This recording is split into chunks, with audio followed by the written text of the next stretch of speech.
Hi friends, welcome to tasty cuisine. ఈరోజు మన ఛానల్లో తాలింపు శనగలు చేస్తున్నాను. దీన్ని గుళ్ళోను పండగలప్పుడు ప్రసాదంగా చేస్తారు. ఇప్పుడు వచ్చేది శ్రావణ మాసం కాబట్టి మనం ఈ రెసిపీని వరలక్ష్మి వ్రత ప్రసాదంగా చేసుకోవచ్చు. చాలా సింపుల్గా క్విక్గా అయిపోయే రెసిపీ అండి. ఇది టేస్ట్ సూపర్ ఉంటుంది. ఇది మనకి మంచి ప్రోటీన్ ఫుడ్. దీన్ని తప్పకుండా పిల్లలు పెద్దలు అందరూ తినాల్సిన రెసిపీ ఇది. నెక్స్ట్ దీన్ని మార్నింగ్ బ్రేక్ఫాస్ట్, ఈవినింగ్ స్నాక్లా కూడా చేసుకొని తినొచ్చు. ఈ రెసిపీని నల్ల శనగలు లేదా తెల్ల శనగలు అంటే కాబూలీ శనగలతో చేస్తారు. నేను కాబూలీ శనగలతో చేశానండి.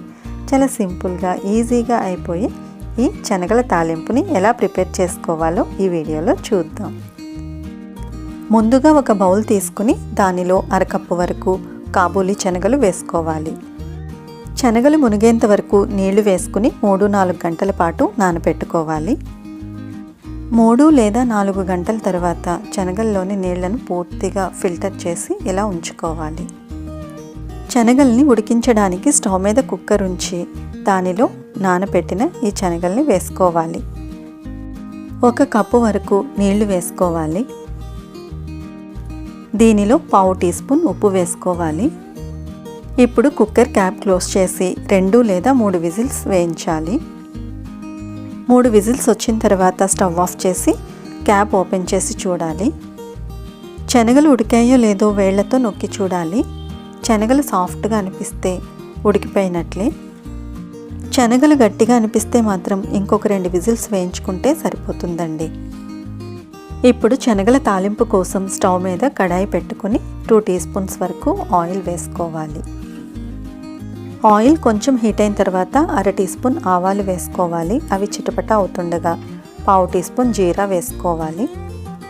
1 టీ స్పూన్ మినప్పప్పు, 1/2 టీ స్పూన్ పసుపు వేసుకోవాలి. 2 ఎండుమిర్చి కట్ చేసి వేసుకోవాలి. 2 రెమ్మల కరివేపాకు వేసుకోవాలి. ఈ తాలింపు మాడకుండా లో ఫ్లేమ్లో గరిటతో కలుపుతూ ఫ్రై చేసుకోవాలి. దీనిలో చిటికెడు ఇంగువ వేసుకోవాలి. ఇంగువ వేసుకోవడం ఇష్టం లేని వారు స్కిప్ చేసి చేసుకోవచ్చు. ఇంగువ వేసిన తర్వాత గరిటతో ఒకసారి ఇలా మిక్స్ చేసుకోండి. తాలింపు చక్కగా ఫ్రై అయింది. ఇప్పుడు ఉడికించిన శనగల్ని ఫిల్టర్ చేసి వేసుకోవాలి.